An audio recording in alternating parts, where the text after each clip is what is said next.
Boom! And we are live. We got Good evening, everybody. we got Danny Stone in the house. Let me run down a quick shout out to everybody that's in here waiting to see Danny. We got Matt from Wanna Be Outdoors. My buddy Matt. CVA Catfish in Fresno. Got Buggy in the house. He's waiting to get a fish on himself. Got 351. Robin C. Tyler Oliver. And that's Richard Cluck. How's it going, Richard Cluck? And my brother. Y'all that are in here early and done, y'all get to hear the news first. Next week, we're going to have Richard Cluck on. And that's going to be awesome. Before we went live, Danny was telling me that, Creole doesn't even matter anymore, that Richard's the new. Man, what you want? Hey, you know where you go for telling lies? You better talk to your daddy, boy. Hey, Creole has pulled our butts out of the fire more times than any of us ever have. Hey, Creole is an amazing fisherman. And I've got to actually get Creole's number off one of y'all or figure out a way to contact him because I want to have him on the following week. I'll get it to you. I'll get it to you. Also, Jerry, I'm going to have all the river rats on if possible. All right. Well, good evening. I want to say good evening. Jody says she's driving. She can't read chats. So, Jody, you pay attention to the road and get to where you're going safely. Jody's trying to find something to eat. She's been every place she can, and she can't find nothing. KFC wants cash. And James don't like Crystal Burgers. And Little Caesars ain't got nothing for him. I don't know. Well, she's got something going on there. I know the whole story. We got fishing for Whiskers in here with us, too. Well, Danny, I know everybody that's in here right now is a huge fan of your show, but just in case there's one or two that come in or watch this that isn't familiar with Danny Stone, give them the spiel. Tell them who Danny Stone is, what your channel's about, and what you are about as a catfisherman. Well, I mean, we primarily focus on here in southeast Missouri on the Mississippi River, chasing them big blue cats, flatheads, and channel cats. It's our favorite thing to do. Me, myself, personally, I'm like you and Larry. I like to take a trip down there to Florida every now and then and do a little surf fishing because, man, that's just like candy to me. Catfishing all year long. That's it's not. I wouldn't call it work, but that's what you do every day. But in Florida, it's like Christmas. It's a lot of. It breaks up the monotony. Oh, yeah, and I love saltwater fishing, but, man, my heart belongs into that muddy river, buddy.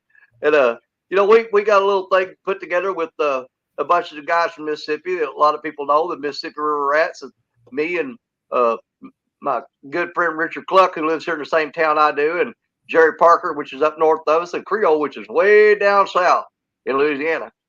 And so, basically, if I'm on my show, I'm on the Mississippi River doing that. And once a week, we all get together, the four of us, and we put on a show for the Mississippi River Rats, taking turns on our channels to do that. What else you want to know? Awesome. And, I'm surprised. It was a shorter answer than I expected. You normally ask Danny an open-ended question, and an hour's up before he's done. So I didn't have anything else planned. You know what? My wife's over there like this, and she points at me whenever I need to shut up. She's got a stopwatch, and she goes. Well, I will say, the way we, in case y'all hadn't caught on, everybody that's been tuning into this show, we do like as many questions as possible from chat because this show's not only for us, but it's for y'all. And what y'all want to know is what we want to ask. So be sure to drop those in. Big Mike, how's it going? Danny, you've got plenty of experience fishing a boat, but it seems like your heart belongs on the bank. You're just really fond of it. I just, to me, like I said, it gives me solitude and time to think and I can goof off safely from the bank. I mean, I wouldn't do some of the crazy stuff I do out there in the boat. It's just too dangerous, man. I mean, I just get, I'd rather slip and fall on my butt than to fall out of a boat, especially at my age now. I'm 57 years old. Been fishing this river, Mississippi River, for 46 years. But the primary thing about the bank, okay, and I get sentimental about this, is, you know, I sit on that bank, and it makes me think of my dad and my grandpa, you know, who passed long, long ago. And every time I'm on that river, there's not a single time that I've been on the river that they haven't crossed my mind.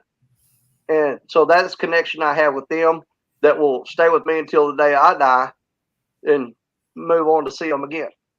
But I see them every time I go to that river. And it touches me. It does. And I mean that from the bottom of my heart. That's the number one thing about the bank. But I also like the challenge of bank fishing. When you're going up against people in boats and stuff, you're outgunned, no doubt about it. You know, no disrespect to them, they know it's harder on the bank. To me, it gives me a more of a sense of pride to when I do get a big fish or something from the bank versus the boat. Which, I mean, I ain't turning off big fish. I don't care if I'm straddling a log and floating down the river. But you know, Richard, he's getting really good into the boat scene this year, so he's gonna kind of sway more toward that. But don't kid yourself. Richard Cluck has landed some big fish from the bank. I think I'm gonna be the last man standing, so to speak, on the bank, because Parker's getting his boat set up. So it's gonna be 3 river rats on the boat and 1 on the bank, and I'm okay with that. You know. And I'll more than happily jump on the boat with them anytime you've seen that. But you said it, my heart belongs to the bank. I just love the bank. And I can understand that. And growing up, I had a great uncle that fished the river all the time. And he would come get me, and when I was just a little kid, and he would come get me, take me fishing. And he would go down to the river, and he'd take a cut and shovel and make steps to get down to a place and get down there and clean it off. And it was just always a fun time going fishing with him. And he didn't care what he caught, as long as he caught fish. And exactly. And you know, and I don't want to come across that I'm taking away from any of the guys in the boat. They do great jobs in the boat, and most of them could probably beat me in a boat, no problem. But I see Big Mike in here. Big Mike can back me up on this. There's just something special about landing, you know, a 50, 60, 70-pound fish from the bank. You know, it's a different feeling, you know. I mean, I pulled in big fish from the boat, and I pulled in big fish from the bank. If you ask me which ones were my favorite, my personal favorite, it's always going to go to the bank fisherman. And I want to say huge thanks to Wayne Huska. Appreciate you there, Wayne, with the $10. There you go, Wayne. Thank you, Wayne. And then before I ask Robin's question, I'll bring up Mike's comment here, because it's what you just alluded to. Big difference between reeling in a 70-pounder from a boat than from the bank. You ain't just kidding, buddy. Y'all can keep the bank. I'm not packing all that gear down to a bank. I'm not walking all those. Oh, hey, you didn't see? Look at there. I came prepared tonight. Look there. Look at her. That's a good-looking shirt right there. Yes, it is. I've got 2 of them. Miss Robin wanted to know, and hello to everybody that came in. Seen a lot of new people came in. Appreciate y'all being here. But Miss Robin want to know, what's your favorite bait? And don't say zombie carp. No, zombie carp is a backup bait. Absolutely. That depends on what time of year it is. During the summertime, my favorite bait is with hands down skipjack. Wintertime, shad. Period. A lot of guys use chicken. Richard Cluck uses chicken and does really good on it. I don't do that well with chicken. My 3 choices of bait goes in order: skipjack, shad, and zombie carp. And I do better with zombie carp than I do cut bluegill. I don't care how fresh they are. The old rotten carp beats the bluegill for me. I mean, it just depends on where you're at. Right. You know, because I know a lot of people that'll say, you can say, oh, skipjack's my favorite bait. And you talk to somebody else, they go, we can't catch nothing on skipjack here. So it depends on where you're at as to what's a good bait. Well, and it's weird because and when everybody says this, it makes 100% sense.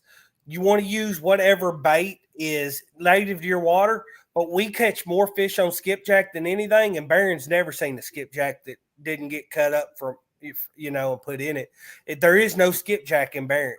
Right. Well, that like I said, people laugh at me, but man, there's dead carp all over this river. There's like 5 of them floating by at any given time. Well, and just like Cody said, and Barron is full of shad, but we don't catch many fish on shad at Barron. No, do better on cut bluegill. I wish that we could use white bass in Kentucky. You can't, but me too. When I'm out of Kentucky, it's my favorite bait, but can't use it in Kentucky. But skipjack does amazing for us, and we don't even have them here. Miss Robin also asked, do you change your fishing style in the different seasons? Upsize, downsize, baits and hooks, depths of rigs? Yes. I don't.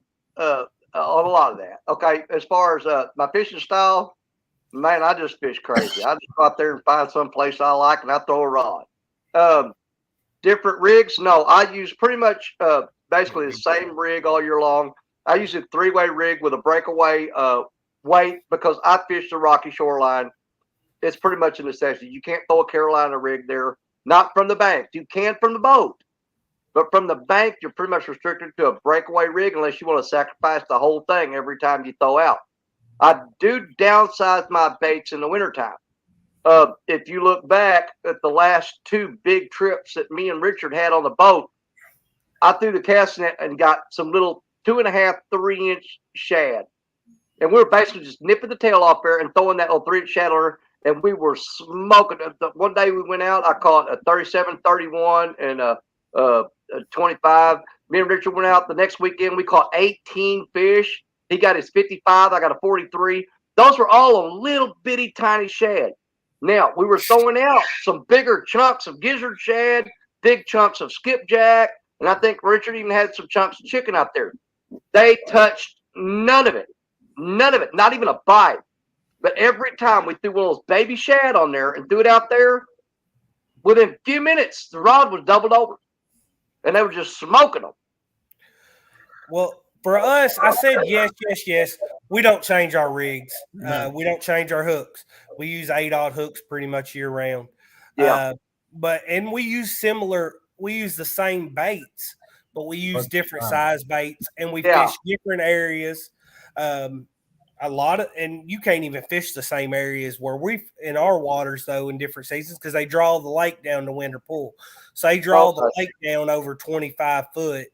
So there is no water where we fish normally during the warm weather. So that's a necessity. But even if it wasn't for that, we would key in on some different areas still too, I believe.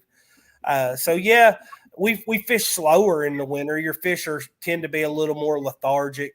And we do downsize baits because of them being lethargic, they're not as prone to chase as big a bait, and also they don't want to spend the energy it takes them to digest that big a bait. Right, because their metabolism slows down, their digestion slows down. That takes less food for them to maintain their metabolism.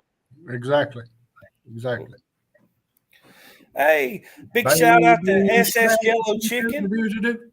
Hey. And if anybody's curious about anybody that sees us use any of our rigs, all our dragon weights and all our lead for that matter, all come from SS Yellow Chicken.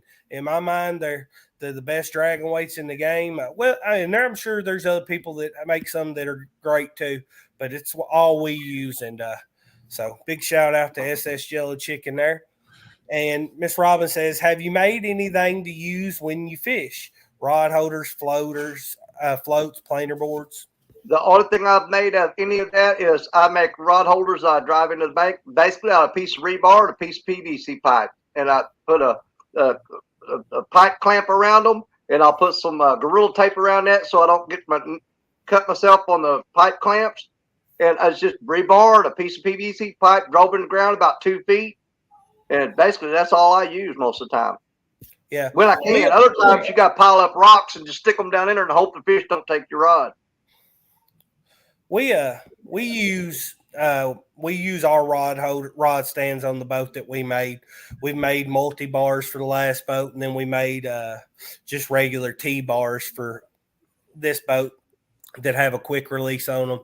But and then far as floats, we use Demon Dragon floats. We don't actually use floats that far as like, your big floats that you see. I call them pay lake floats.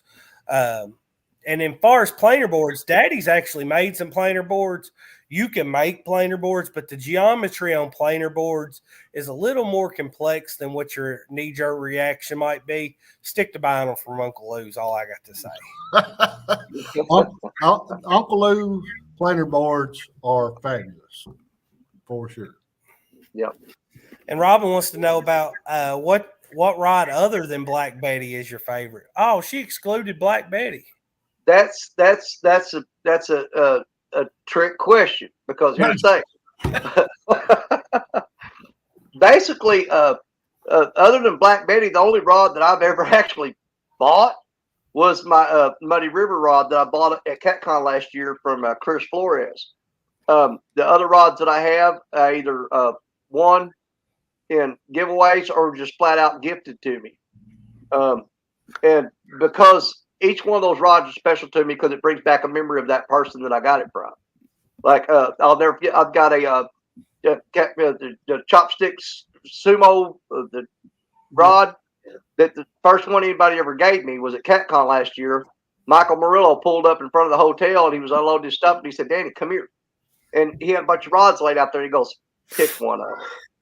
He said, "Pick one." And they were all in covered in black socks, covered up where you couldn't see them.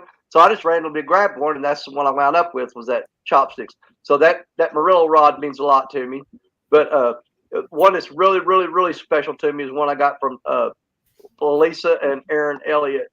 The one I call Lisa is my Mad Cat's Bolt. And that rod is really stepping up. She is hot on the heels of Black Betty of landing some of the biggest fish that I've caught. But, I've got a Mad Cat's Panther that I got from Pontoon Jody and Brokeback Bob.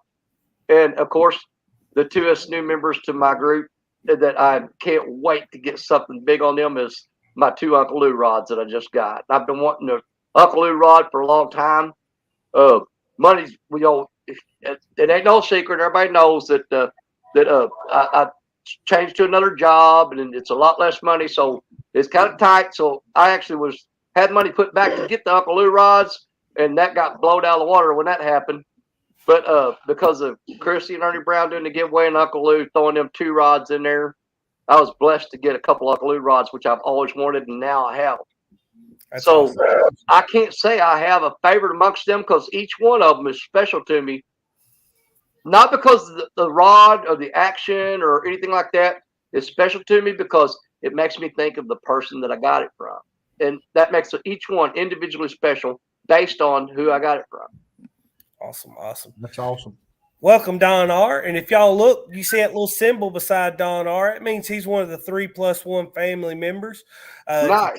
If you click down on the description, you'll see Danny Stone Outdoors link in there, Uncle Lou's link in there, Demon Dragons link in there, and also a link to become a 3+1 family channel member yourself. It really helps grow the channel, so appreciate that. But another thing you can do is hit that like button real quick while you're here. So we appreciate that. All right, Daddy, I quit with that speed. Let me say this, because I always do this. God, and Freddie gonna kill me. I love my Freddie rod. Man, every time I tell me name off my rods, I always forget that Freddie rod because it's so short. I'm looking up at these other ones, I can't see it. Well, if you're gonna use the Freddie rod, you have to get one of those little kids' hats and put on. One of them little kids' cowboy hats to put on. Well, people always ask me, said, "How come you always forget the Freddie rod?" I said, "Because all my poles are so long, I'm looking up at them, and Freddie's way down there. You don't look down, so you forget he's there." Yeah. Not only do you need a mini cowboy hat, you also need a rod leash, as J Dog showed us. Yeah. Yeah, because he let one go in the water. But we got Randall here from Trinity Outdoors. If anybody hadn't checked out Trinity Outdoors, he was Whisker Seeker Outdoors, and his channel got deleted, so he had to restart. So be sure to check him out. But he says, just a quick question for Danny. What caused you to want to do YouTube? Good question. Okay. The first experience I ever had with YouTube was like 5 years ago when I caught the biggest flathead that I've ever caught in my life. It caught it on cut Zombie carp, believe it or not. Caught that flathead on zombie carp. And I went home and I uploaded the video, and my son was, or me and Stacy's son was living with us here at that time, and he's going, "Why don't you put that video on YouTube?" And I'm like, "Man, I don't know how to do none of that." And he said, "Scoot over and get away," and he uploaded that video on YouTube. So that 4.5, 5 years ago, that video got put on YouTube. Never thought nothing else about it. Never did. Went for years and years and years, and I would post videos on Facebook. And man, I was putting out catfish videos on Facebook every week, and everybody kept saying, "Start a YouTube channel, start a YouTube channel," and they just bugged me and bugged me and bugged me about it. And so 1.5 years ago, I started a YouTube channel, and it snowballed into what is now. I mean, once I got the first video on, the second one, it got a little easier, and then the third one, and now I think I got like 250 videos or something like that up there.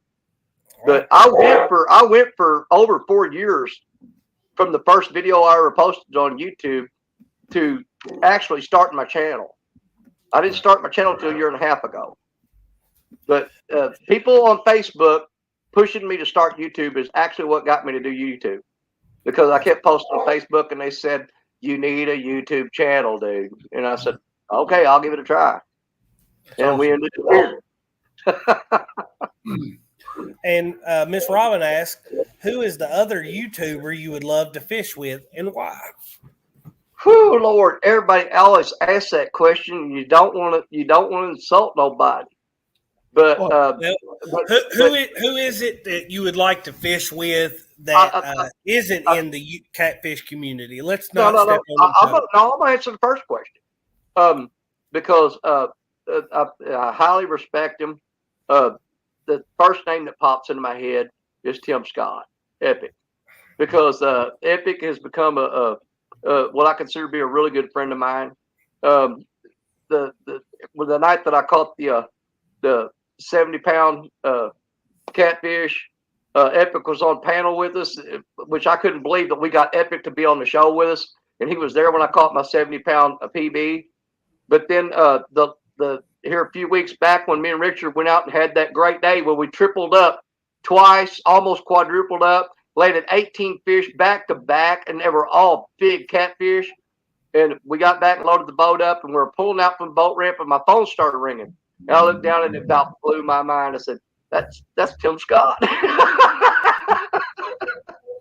And we talked. I drove all the way home, and I got home, and I pulled up in the yard, and I sat in the truck talking and talking and talking. And about 45 minutes later, my wife come out there pecking on the window and goes, "What are you doing?" I said, "Go away, woman. I'm talking to Tim Scott." And Chad says, "Danny is dead to me. I really thought he was going to say me." I have fished with Chad, so that's not fair. Get over it. We went to Baldwin together. It wasn't that great. Hey, fishing with Chad was amazing. Just so happens that day the fishing wasn't. And Eric says that Danny's best fish is the question mark fish. You know, that is my favorite fish, hands down.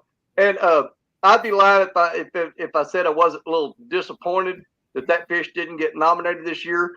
But I found out later on after the fact that everybody thought that I'd caught that fish in 2021. But I actually caught it on February 4th of 2022. So they thought it didn't qualify for this year. That's why it didn't get nominated. Because several people said, "Man, I wanted to do that piebald for you, but you caught it." I said, "No." I said, because when I caught the piebald, I went to CatCon. And everybody was talking about that fish and going, "Man, if you'd have caught that just a few weeks earlier, it could get the cutoff." But the nominations were already closed last year for that and everything when that fish was caught. But it's caught on February 4th on my son's birthday, the day after my wife's birthday of 2022. And it pretty much didn't get nominated because people thought that I caught it in December, which would have disqualified it. But I got 2 other nominations, and I'll tell you what, it was 2 that I didn't think I was going to get. So I got blessed double. And so there ain't going to be no whining from me. Just the nomination alone, win or lose, to go down in the books, to be nominated by people.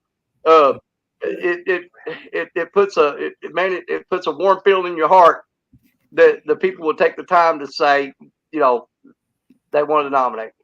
Right. And that makes me extremely grateful to them for doing that, and quite a bit humbled, you know, because I didn't think I was worthy of it, to be honest with you.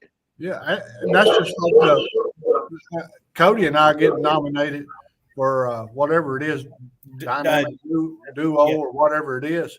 I was really taken back by that. I was really surprised and taken back by that.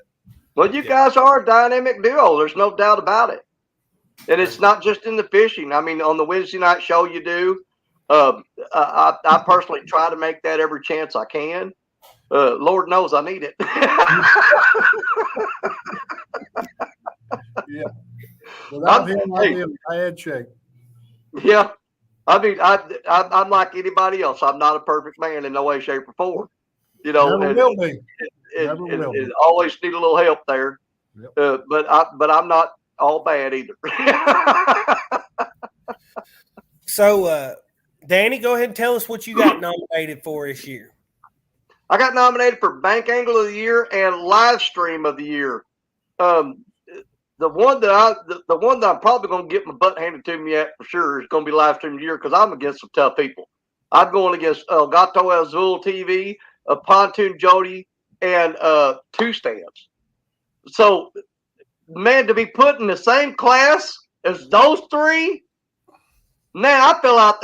When I was watching this nomination show that night, didn't know any of this was coming.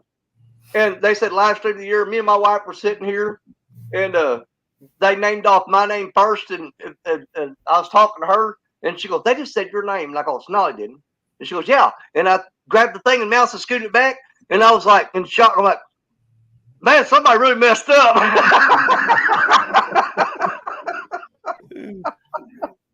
And like you said, whether you win at the end of the day, just having your name in the mix is awesome. To stand beside those other people that you consider to be great YouTubers, great fishermen, fisherwomen, to be put in the same category with them is an honor. Absolute. I mean, it's shocking to me sometimes. I mean, because I haven't been doing this for very long, and to be able to stand beside those people that I love and respect so much, and have looked up to, and thought someday, you know, I'll get my YouTube right, and I'll get my channel right, and I'll get people watching me like these people here, and then you get to stand beside them, and I can't believe it. You know, I'm like, I don't know how it happened. I don't know how it happened. It's really cool. Had to be a mistake. It's pretty humbling. And let's see here. Well, I accidentally moved the chat while I was trying to pull one up. I had a question here. There it is. Quit clicking stuff, Larry. Well, you couldn't find it. Don't click on it. What would be your perfect fishing vacation? When? What type of fishing would you target? Where? I had the answer for that. I've had the answer for that for a long time. And we've actually talked about it. We've tried to figure out some way to make it happen. I'm going to tell you right now, it ain't just because I'm on their show, because Cody knows we discussed this before. My dream vacation fishing trip is to go down to Florida and meet up with 3+1 and do some surf fishing. Because they go there. I missed them by like 2 days one year. And they were, actually, I was there, it overlapped. My trip overlapped your trip. And I had no idea you guys were there. You were only like 25 miles away from me. Yeah. And we were down there fishing in Florida, or you guys were in Alabama, I think, down around right on the line. Yeah.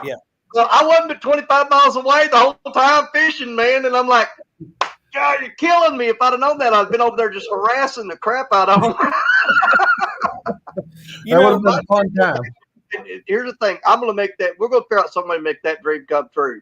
Because I want to meet up with Larry and Cody and the whole 3+1 bunch in Florida and do some surf fishing. I'd love to do that.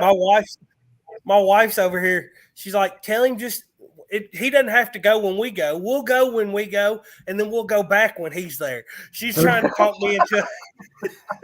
Well, what's put me in a bind now with this new job is I get 2 weeks off a year, and they make you take off the 4th of July week, and they make you take off Christmas week. With the grandkids, Christmas going down there right now is not an option. So our next trip is already booked. We're going to be down there 4th of July weekend this year. It's going to be hot. Daddy, Mama was talking about booking a trip in early summer. Yeah, I don't know exactly when she's planning on. I'll have to talk to her. Of course, have you ever been down there 4th of July? The fireworks shows, you can sit there and fish on the beach, and the fireworks shows are so entertaining while you're fishing. It's spectacular, man. I mean, it's crazy. We usually go in April and usually go in October. We usually go in March and October. Yeah. But with this new job, that's off the table now. For now, anyway. Surf fishing is so much fun. It is. And we've had trips where we only caught 4 or 5 fish a day. We've had trips where we've caught 80, 90 fish in a few hours. And you never know what it's going to be like. You never know what you're going to catch, because you can be in a rut and just catching hardhead catfish, whiting, hardhead catfish, whiting. And then out of nowhere, you've got 2 or 3 pompanos, a shark, a redfish, something you don't know what it is, and it's just so much fun. And you hook into a black drum or a big bull red, and I tell you what, man, you better have that drag set, buddy. Oh man, I've got shorts uploaded that I had 80-pound test braid on, and it's just screaming drag as fast as it can, and it didn't spool me, but I think the little reel I had on finally got hot in the bearing seat. Burned up. I've had them burn up because it was so fast. It was just no catfish could ever do it. I don't care if it was the world record. And dude, I've hooked into a spinner sharks, and if you ever hooked a spinner shark, you know how they do. I mean, first off, they're like a torpedo in the water, and then they'll come out of the water, and they don't call them spinners for nothing, because they will just spin in the air and go back in, and that's generally when they'll break you off for a spin. But I've had them things take off, and it's all I can do to hold the rod with the drag tightened down, and they would spool me like crazy, man. Matter of fact, one of my videos of shark fishing, which it's the audio on it is really bad because I was fishing in a hurricane. Imagine that, me. And the first shark I hooked, you could literally, I'm sitting there holding the rod, and it's bent over double, and it's just pulling drag off, and it spooled me. And you heard whenever it got to the end of the line, there's a sound. It sounded like a 22 went off, and it was that line popping. Yeah, I got a hold of one like that. I think it was this last year when we went down, and like Cody said, I had an 80-pound braid on and had a big I had a steel leader on, and I'd put like a half of a whiting on, threw it out there, and all of a sudden that rod went down, and it was just screaming. I seen it was down. It was about to spool me. I could done see the spool. So I just tightened the drag down. As soon as I tightened the drag down, it just popped. When it goes off, it sounds like a rifle shot. I mean, that line goes popping back. Yeah.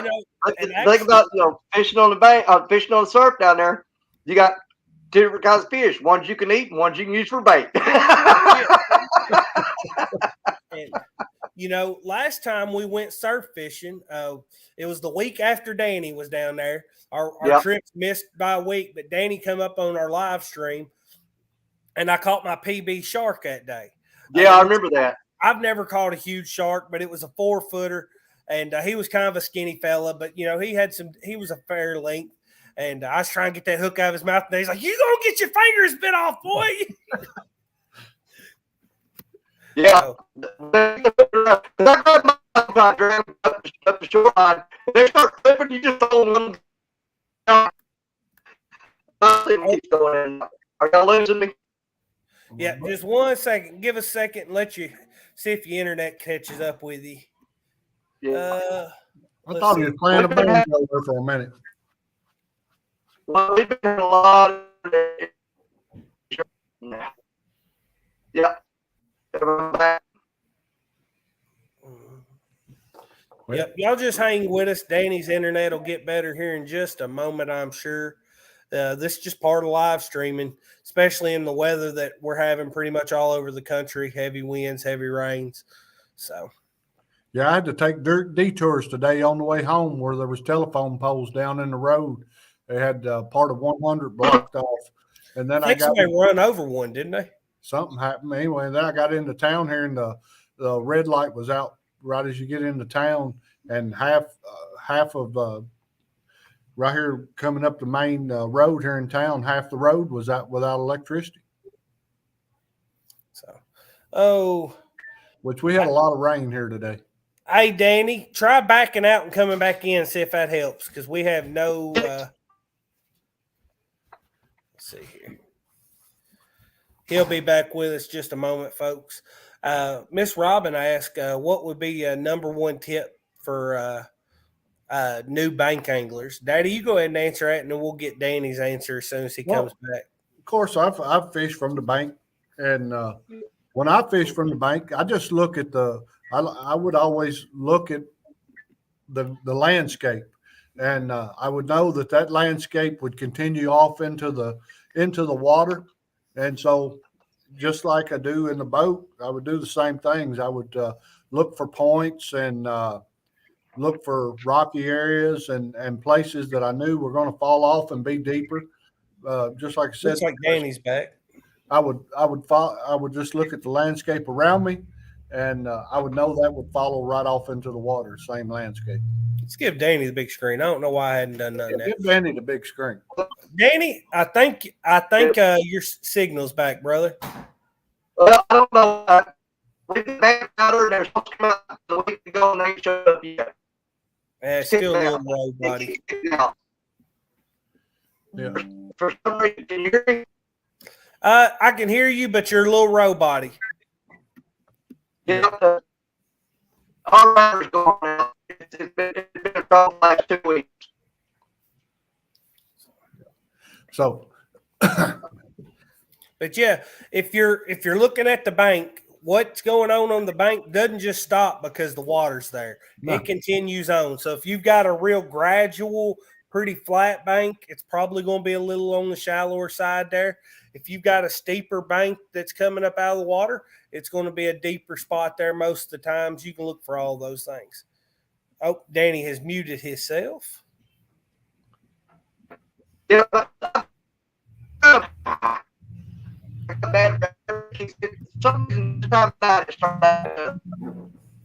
Domel Delgato, Mr. Roboto.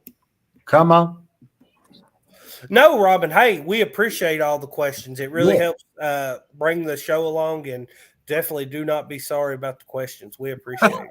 Don R said, don't help her because she's got to beat him. But yeah, ask all the questions. We'll answer them the best we can. Right. We definitely, for years, I bank fished and or would join somebody else on their boat and fish, and caught a lot of good fish from the bank.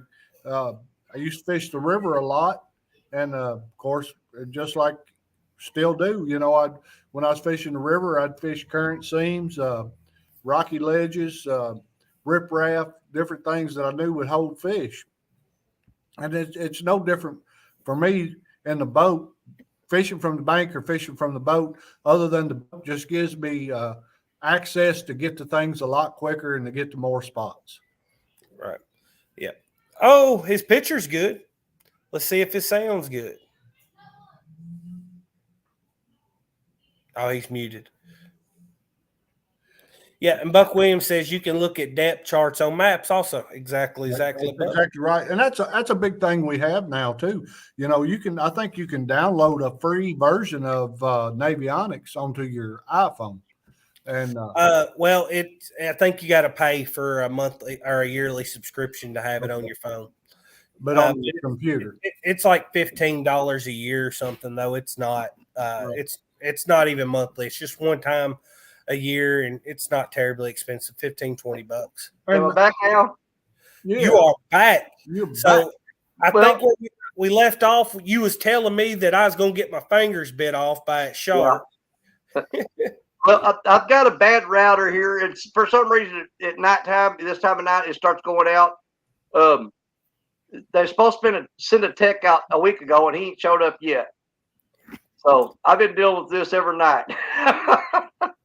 Well, I'm just glad we got you back now, brother. Well, it'll be in and out. Once it starts that, it usually don't last long.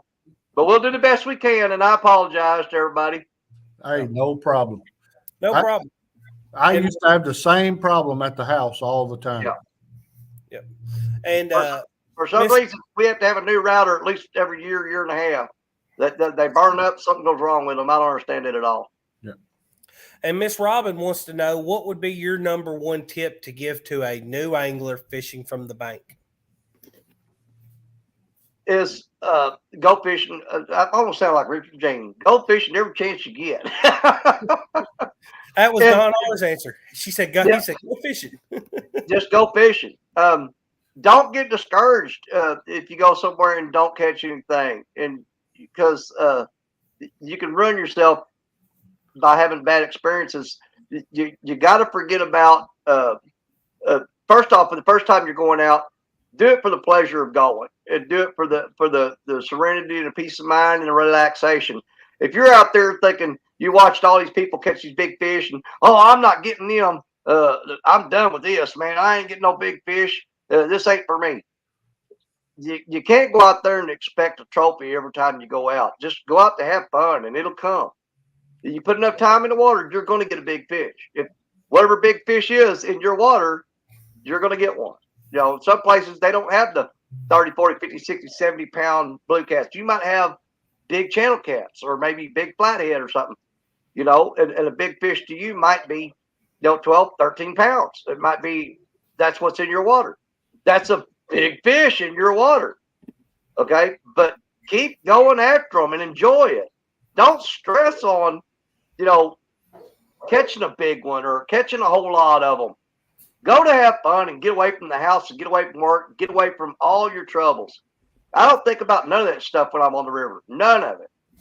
I don't think about nothing when I'm on the river. I pretty much turn my brain off. And, something you just said made me think of a great tip. And this goes for bank or boat. But force yourself to try new spots. And I say this is a tip, and me and Daddy are not the best about it because we'll find a pattern that we're liking, and we'll kind of beat it. Lock it in. We'll milk it for all it's worth. But you will become a better fisherman if you force yourself to try new spots, investigate new things. It can be hard to do, especially if you've got in your mind that, hey, I can go over here and I'm going to catch this. I've got a good idea of this is what I've been normally catching there. But if you'll get out and you'll try new places, you'll broaden your horizons and really do better. Tyler, I want to follow up on that. And don't go to a new spot and go one time and then write it off. Because the bite might have been bad that day, or you might have had you might try a different bait in that same spot. But give that spot, if you go to a new spot, give it at least 2 or 3 tries before you write it off. Because there's been times I went to my good spot. Bite was off, didn't catch nothing. Didn't matter where I was going. They just weren't biting. And you don't know that you go to a new spot. That might have been one of them days where they just weren't biting, and you just passed up on a really good spot and you didn't know it.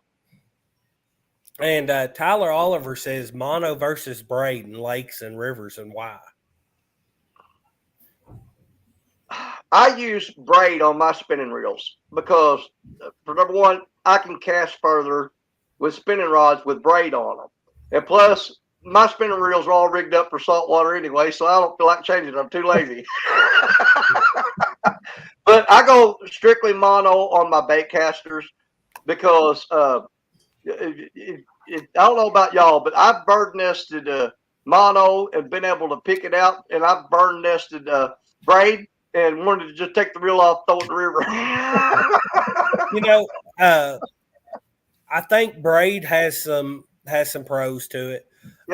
Castability, because it just doesn't have the memory that mono does. Right. So you're able to cast braid further.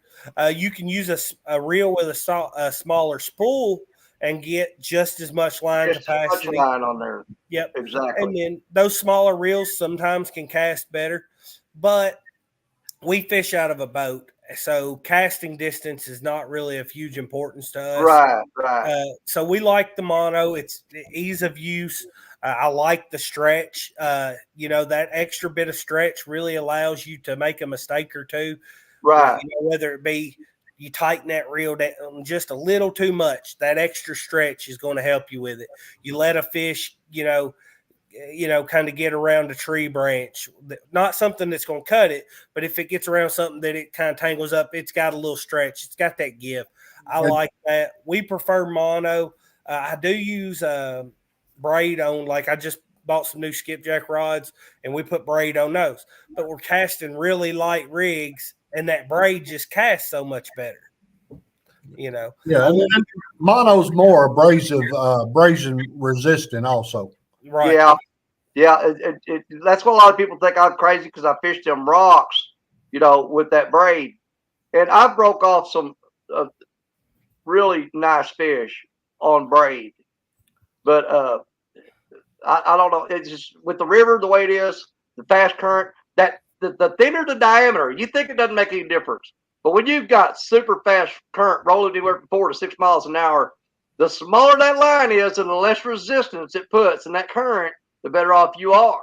And you don't think it makes a difference throwing 40 or 50 pound mono and going down to a little tiny thread of 50-pound braid, and it cuts through that water a lot better. And it does. You don't catch as much drag in fast current from the bank, like you said, from the boat.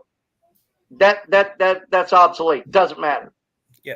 Well, that makes a difference too, because like the other day we were out and we had a decent crosswind.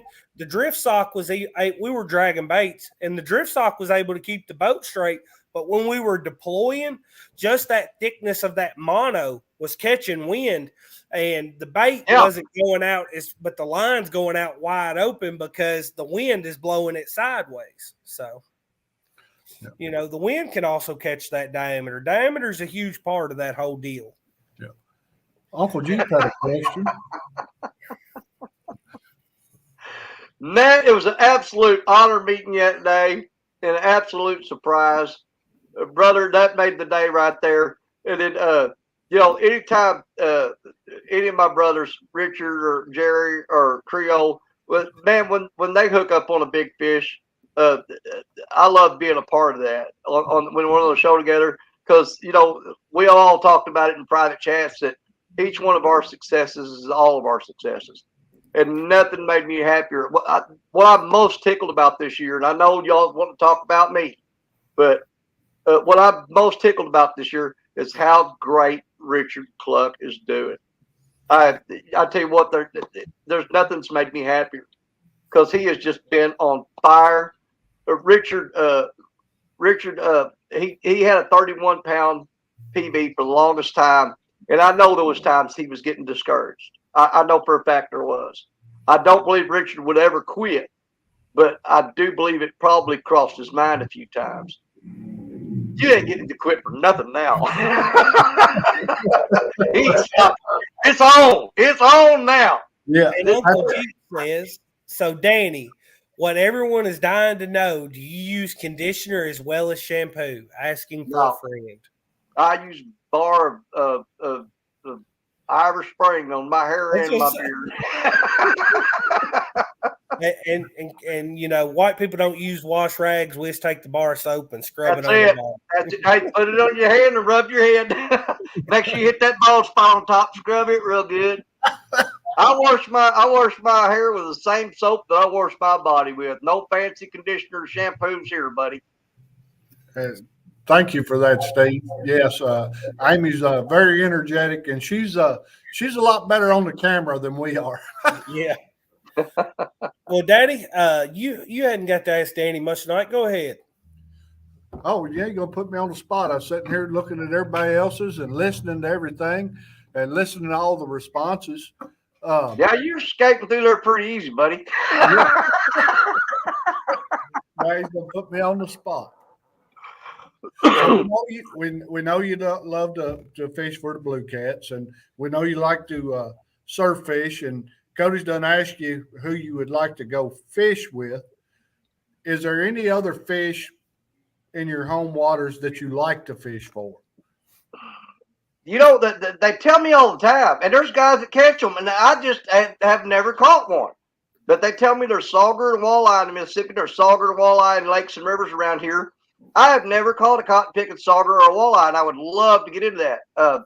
There's a couple places some friends of mine have told me about in a place called Current River. It's another river up here. It goes to a place called Levin Point Conservation Area. And they said, man, there's walleye and there's a thick you can walk across the river on their backs. I've never got a walleye or a sauger. I'd like to get into walleye fishing. That's Not tournament, just fishing. That's some of the best eating fish I've ever eaten is walleye. Walleye are fabulous. Sauger are also. Yeah. So yeah, and then I've never caught one. I caught my first sturgeon just a few months ago. It was on Pontoon Jody's back when she was still doing Thursday nights. She's still doing her fishing challenge or whatever thing she's doing. And I got on there and caught my first sturgeon ever out of the Mississippi River. And then 2 weeks ago, when me and Richard was on the boat, I got another one. So I've only got 2 sturgeon on the Mississippi River. And I know guys that's caught them all their life, and I've never hooked. I've only caught 2. So, well, I'll put this out here. We was talking about it before the live stream. And who in chat would like to see me and Daddy, 3+1 Outdoors, Danny Stone, and Fishing in Freedom, Richard Cluck, all fish together out the same boat one day? Who would like to see that? We found out that we're only, I think it said 2 hours and 56 minutes. So it's not a terrible drive from where the Mississippi River and the Ohio River come together. And Danny said, hey, that's a 45-minute drive from my house, buddy. Me and Richard could be there in under an hour. Daddy said, well, heck, I can fit all 4 of us in my boat. Who wants to see that happen one day? Look here. We'll see if everybody wants to see that happen. Freedom's already got his hand up. I think that's going to be an awesome trip. I will definitely leave with a headache. Danny's a talker, and I'm a talker. And yeah, Richard and Daddy won't. Me and Richard will have to get us some earplugs for that one. Daddy and Richard won't get a word in. Cody, I've already got it worked out. We're going to have a talking stick. And the only time you're allowed to talk is when you're holding the stick. Me and Danny's going to have tug of war that day over at Stick. Get that stick. So, well, hey, everybody seems like that they think that's just as good idea as I think it is.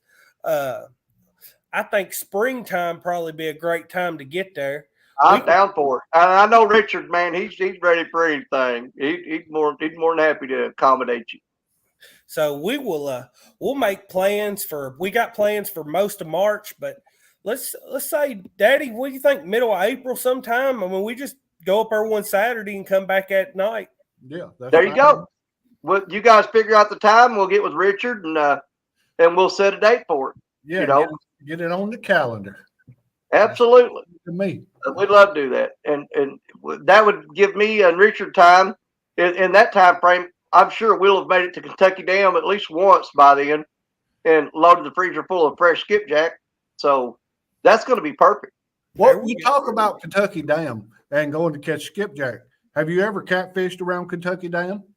I have, and I've caught a few. But I don't know, man. I'm blessed on the Mississippi. Right. I feel like I am.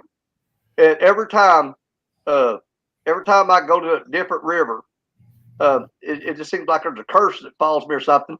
And then when I come home, Mississippi, she's a petty girl, buddy. She's mad at me for a little bit. I don't catch nothing. The old double timer, you. She's like, I heard you cheating on me with the Tennessee River. Well, I've lived in Kentucky my whole life, and I've only been on Kentucky Lake one time in my life, and I was crappie fishing then. But I have fished Barkley Lake a lot, which is right there. Yeah, and I've actually caught some big catfish at Barkley Lake. Well, going over there to Kentucky Dam and skipjack fishing is one of the most fun things you can do. And we actually had the privilege of and the honor of going over one time, and lo and behold, if it wasn't Cody showed up there, and we had Josh Dunnigan there, Dominic showed up, we had Kevin Fishes, Richard Cluck, Jerry Parker, myself, and man, there was just a whole pile. Alicia Barnett showed up, and man, we looked up and there's just YouTubers all over that dam. And some of us did okay, and Cody didn't, and some of us didn't do as good. And Cody caught some really nice white bass that day. I mean, he caught some big ones. But regardless of the fishing, just showing up there and all those people popping in and surprising you. Every time you looked up, there was a new person that you weren't expecting to be there. That made it for a great day right there. That made for a really great day. That was my next trip back there. Daddy's just got to bring the boat because walking on that big riffraff ain't for me. Woo, man. Oh, bless just walking down the steps with your cooler. My calves hurt. I'm too fat for it. I'm just not. Oh man, it's like walking a football field uphill. Well, the day Cody come and met y'all for that, I took his son turkey hunting that day, and I think I remember that. I remember that day he killed his first turkey. Yep. Yeah, Cody had to leave already because he got a phone call. I can't remember what that was about, but something with my wife. I forget. Yeah, there was something happened, guys. I was getting ready to go anyway, but I've got to go now. I just got a phone call, but it's nice seeing all y'all, and we all shook hands and patted each other on the back, and it was a great day. Great day. Yes, it was. And you're very welcome, Robin. Thank y'all for being here. But we got 3 minutes left. It seems like the hour always flies by each week. But we always like to pray at the end of all our live streams. We make no qualms or quarrels about our faith. And so we're going to let Daddy go ahead and pray us out. And then we'll say our goodbyes and tell you what's going on for the rest of the night. All right. Thank you, Heavenly Father, for this day, Lord. Thank you for this wonderful guest to come join us tonight and be on the show, Lord. Thank you for all these wonderful people that joined us tonight. Lord, we just ask you to put a hedge of safety around each and every one of us and keep us safe. Lord, if there's anything that ails our body, Lord, we just ask for your healing power. If there's anything, Lord, that we need comfort in our life, we ask you to comfort. And Lord, we just ask you to be the guiding light and guide us in all that we do. And it's in Jesus' name we pray. Amen. Amen. Well, hey, if you hadn't went over and checked out Danny Stone Outdoors, his link's in the chat. Richard Cluck just dropped it there. Next week, we're going to have Richard Cluck on. That's going to be awesome. That's going to be on Thursday night. Show, man. Wednesday night, we will have our Wednesday night Bible study as always. Here in 2 minutes, Chad is going live. Who knows what those guys got going on? Something crazy, I'm sure. But this year, 2023, is going to be a big year. We're going to be fishing with J-Dog here in about a month. And then a few weeks after that, we got plans to fish with Danny Stone and Richard now. So it's going to be an amazing time. I'm excited to get on the Mississippi, but more than anything, I'm excited to fish with those guys. So should be amazing. I'm sure we'll catch some great fish because those guys. It's going to be on that time of year, man. It's going to be magic. I'm telling you. And we are definitely going to Alabama fishing sometime this spring also. Yep, definitely. We'll be in Alabama in April, hopefully. Daddy's actually got some friends that live there on the lake, and we might even meet up with them and fish with them down there. But it's going to be a great time. Danny, go ahead and let everybody know what you got going on, where they can see you and whatnot. Well, the next thing we got going on is going to be next weekend. We're going to be at CatCon. Yes, can't wait. I want to see everybody that possibly can make it. Please do your best to be there. Come up and meet everybody. It is one of a lot of people ask it. I don't see what's the big deal. What's the attraction? You got to experience it. I mean, that's the first time I met Cody and Larry and Amy at the two stands and all. When I actually got to meet them and shake their hand, guys, it's a whole different thing to see them in person. and be able to shake their hand and give them a hug around the neck or whatever, you got to go. You got to go. Nobody's going to regret that. And of course, we've got the Mississippi River Rats. It's going to be on every weekend, bouncing between me, my channel, Fishing and Freedom, Parker Pursuits, and Creole Catfishing. Okay, I'll try to pop in on the like whatever day that we're not doing the River Rats. Like if we do River Rats Sunday, I'll pop in on Saturday and do a live, or vice versa. So I'll keep my live streams going for my solo stuff. But you're always every weekend going to get Mississippi River Rats unless something happens that is beyond our control. Because we have no intentions of slowing down in any way, shape, or form. Matter of fact, we're fixing to pour some gas on the fire and turn it loose. So be looking for that. That's always a great show. And here lately, y'all, I mean, if you want to see big fish, that's the show to watch. I mean, that's the thing about it, because there's four of us. There's nothing more magical than having three brothers backing you up. Because if one of you's not having a great day on the water, somebody else is. So that's how we keep a good, successful show going. There's four of us in four different locations that's trying to catch fish for you and let you see something really cool. And we've went 35 or 36 shows straight without a single one being a skunk. Knock on wood. But we have no delusions of grandeur that it's not going to happen someday. But it ain't happened yet. I'm about to drop this link in the chat. Everybody click on this link and go over and spam Chad's chat with the word. Oh, we're on him. With 3+1. Go over and type 3+1 as many times as you can into the chat. There's the link. Go check him out. Type in 3+1. Get on his nerves a little bit. See y'all. We as we always say, it's God, family, and the great outdoors. Appreciate y'all for being here with us. Thank y'all for having me. God bless you.